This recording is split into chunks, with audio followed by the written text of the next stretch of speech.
Our world and beyond. Space, in partnership with the European Space Agency. Every day, 400 kilometres above our heads, astronauts are living in space. And there's Box. Hey, Box. There's Katie. Hey, Katie. 4, 3, 2, 1. You sit on top of the rocket, you lay on your back, you have nothing to do anymore for half an hour, and then you think, what am I about to do here? You're going to fly to space, there is no way back for 6 months, you will be in a tin can with 6 other people for 6 months, and there you have half an hour to think about it. The ISS is the frontier outpost of human exploration, and with spacewalks and dockings to contend with, the responsibility is huge. We are still the last line of defense against any malfunctions. Especially when we are really close to the station, the time that it would take for the ground to send a command to the machine in case something goes wrong would be too late. It's a home and a workplace like nothing on Earth.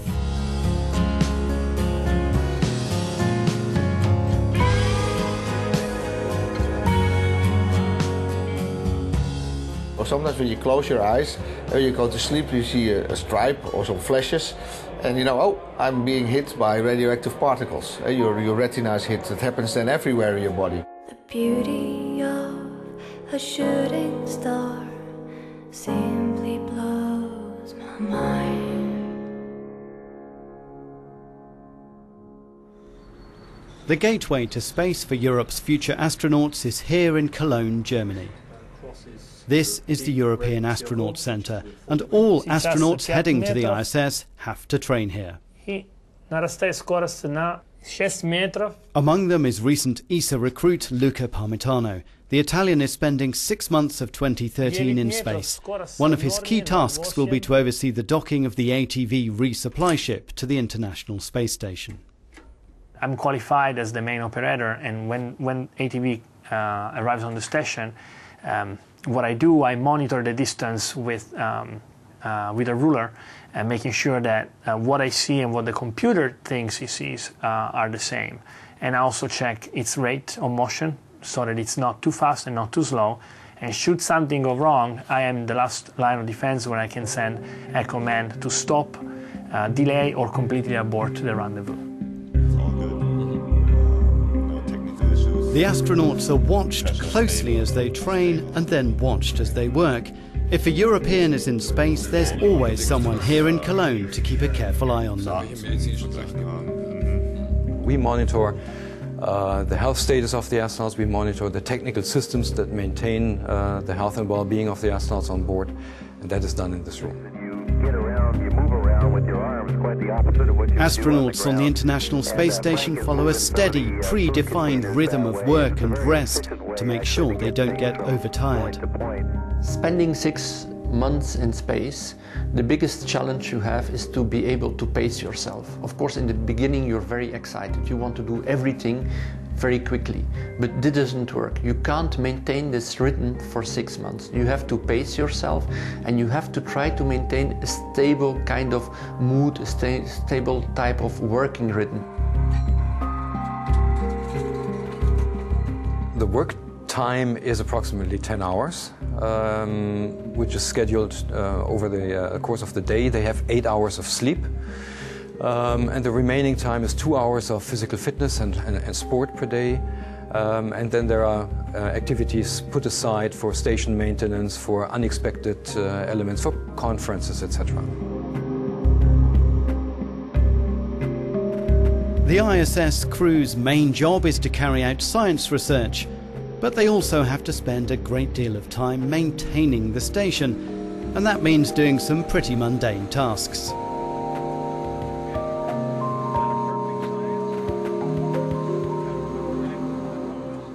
Vacuum cleaning is not something that you might say is a preferred activity of the astronauts. Nevertheless, if you want to maintain the space station in a good state, if you want to make sure that it's a healthy environment to live in for you, but also for the crewmates that will follow you, every Saturday morning you have to vacuum the space station.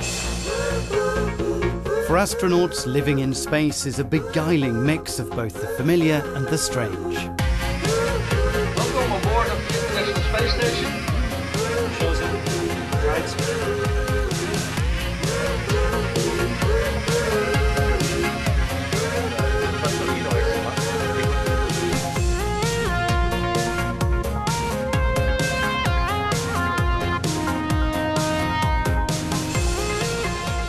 Water recycling is a big part of the maintenance of the space station. So 70% of the water is recycled, and also our urine is recycled. So in the space station we can basically say the coffee we drank yesterday is the same coffee we drink today and is the same coffee that we will drink tomorrow. And we also drink the coffee of our crewmates.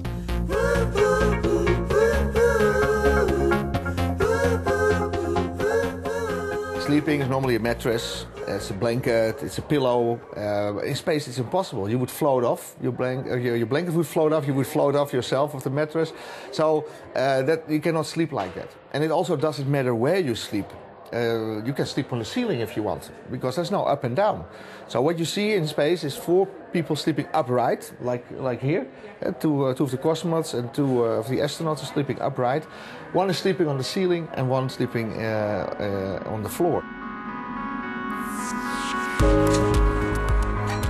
The crew of the International Space Station act as the hands and eyes of the scientists on the ground, completing their orbital experiments.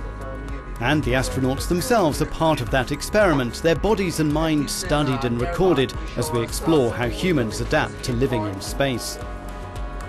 One of the ongoing experiments on the ISS is called Energy, and Luca Parmitano is one of the subjects, with tests before, during and after his flight.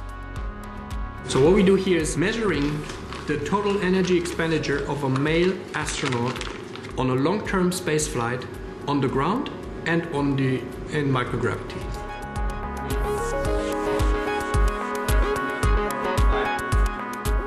The goal is to optimize food allotments, for example, for long-term space flights, and to better understand what the crew really needs on long-term space flights.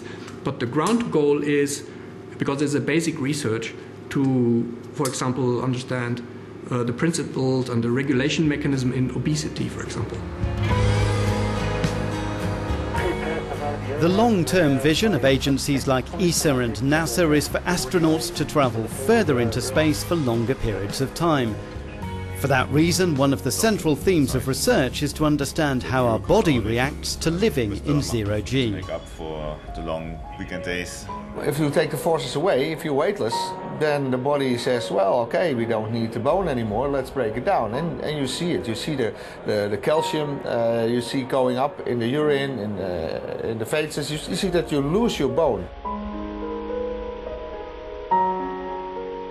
The lack of gravity negatively impacts our muscular system, our skeletal system, and that is the big danger, that they lose bone mass over time. It's in the order of 1 to 2% per month.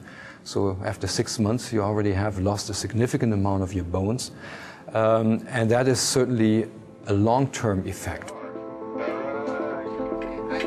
The only hope to maintain muscle and bone is to do exercise, cycling, jogging and weightlifting.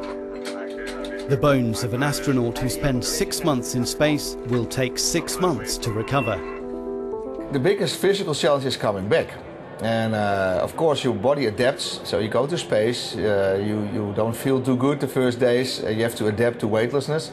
But coming back is even worse. You have to adapt to the planet, to gravity, so you become earthsick.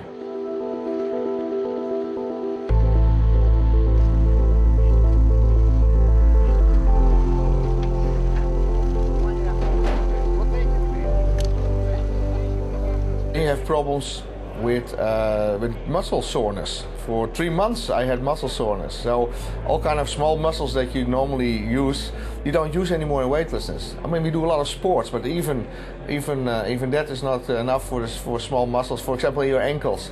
You know, for balancing, you don't balance anymore. So for 3 months I had muscle ache. Another occupational hazard of life in orbit is, of course, space itself, and all the highly charged particles of radiation that bombard the ISS. Astronauts are of course very well aware of the long-term medical effects that spaceflight can have. Yes, you have a higher level of radiation up there. Typically in a 6-month spaceflight, for example, you accumulate about the same type of radiation or level of radiation as a worker in a nuclear factory during his entire career. That kind of radiation exposure could lead to cancers such as leukemia, but for the moment the medical team has yet to find any long-term effects of spaceflight. We continue to monitor the astronauts over a long period of time until their retirement and even beyond. We pool all the astronauts, all the data worldwide of all astronauts is put into a database, and we try to identify specific medical issues that may be related to the occupation of an astronaut.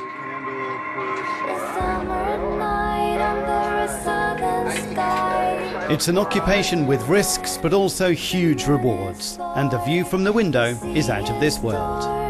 The waves are loud, to me they sound like a lullaby. The astronauts are on board now that are good friends. I was their backup only a few months ago. They just tell me all the time that time flies, and it is such an incredible experience that 6 months go by in the blink of an eye. So their biggest concern is to try and make it count for every second and to create memories while they are up there.